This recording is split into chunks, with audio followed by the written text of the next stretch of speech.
Bonjour, bonsoir à tous. Bienvenue sur notre page Adora Ministre et sur Imra. Aujourd'hui, nous allons aborder le thème comment persévérer dans le bien. Prions. Merci Seigneur pour cette nouvelle occasion que nous avons de pouvoir nous plonger dans ta parole et de pouvoir tirer tous les enseignements que tu nous donnes. Merci de bénir en retenir. Merci de nous inspirer. Amen. Le thème de ce jour, comme je le disais tantôt, est comment persévérer dans le bien. Et pour aborder ce thème, nous allons lire Romains 16, verset 19 qui dit ceci. Oui, votre obéissance, tout le monde la connaît. Alors à cause de vous, je suis dans la joie. Mais je veux que vous soyez pleins de sagesse pour faire le bien et toujours attentifs à éviter le mal. Je veux que vous soyez pleins de sagesse pour faire le bien et toujours attentifs à éviter le mal. Ce qu'on peut remarquer dans ce passage au premier abord, c'est que le Seigneur nous demande d'être attentifs à tout ce que nous faisons.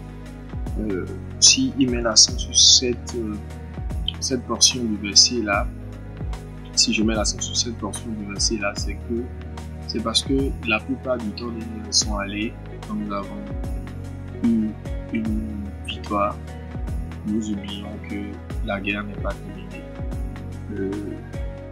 Et pour aborder cette question, la première chose que j'aimerais faire remarquer, c'est que Dieu aime l'obéissance. Dieu aime l'obéissance à un tel point que il préfère ses enfants qui sont les plus obéissants. Il préfère ses enfants qui suivent ses commandements. Et quand vous observez très bien dans la société, les gens qui suivent les règles, les gens qui suivent les lois sont les plus à même d'éviter les situations problématiques. Il en va de même pour les questions spirituelles, il en va de même pour les questions du royaume. Nous avons notre loi fondamentale qui est la parole de Dieu, qui contient tout ce que le Seigneur veut que nous fassions afin que nous soyons des citoyens modèles du royaume. Tu aimes l'obéissance. Et quand nous lisons dans 1 Samuel 15, verset 22, il dit ceci, Samuel dit ceci. Qu'est-ce que le Seigneur aime mieux? L'obéissance à sa parole ou bien les sacrifices d'animaux? L'obéissance vaut mieux que les sacrifices des animaux les plus beaux. Il ne s'agit pas de faire des enfants en milliards, c'est très bien de donner à Dieu. Il ne s'agit pas de toujours être fidèle dans sa vie. Il ne s'agit pas d'essayer de corrompre le Seigneur en soi. La première chose que nous devons faire, c'est d'être nous-mêmes le sacrifice. C'est d'être nous-mêmes agréables à Dieu afin pour qu'il puisse ensuite accepter tout ce que nous allons lui faire comme offrande, comme sacrifice. Dieu aime l'obéissance. Et Dieu se réjouit de l'obéissance de ses enfants, comme tout bon papa d'ailleurs. Quand nous lisons dans Psaume 119, 44, le psalmiste dit ceci. Je veux obéir à ta loi, toujours et pour toujours. Je veux obéir à ta loi, toujours et pour toujours. Mettons l'accent sur toujours et pour toujours. Il ne s'agit donc pas d'obéir à un moment T et quand ça ne nous arrange plus de ne plus obéir, de regarder et de faire ce que nous voulons, ensuite de revenir et d'obéir un peu. Ça doit être un travail de tous les jours. C'est donc un défi qui s'impose à nous de rester dans la constance dans l'obéissance. Faire le bien tout le temps, se dédier à faire la joie de Dieu. Ça doit être comme une mission que nous nous donnons. Ça doit être comme un objectif quotidien et qui doit régir toutes nos actions quotidiennes. Il faut persévérer et pour pouvoir gagner cette bataille-là, donc, il faut persévérer dans la parole. Il faut tenir grâce à Dieu. Deux choses, persévérer dans la parole. D'abord, parce que Dieu lui-même, il nous aime et nous encourage à lire la parole. Il nous demande de pouvoir aller à sa rencontre, de pouvoir chercher à le connaître, de pouvoir savoir ce que lui-même il trouve bon, ce qu'il attend de nous. Et quand nous lisons dans le psaume 119, verset 73, le psalmiste dit ceci: tes mains m'ont formé et me font tenir debout.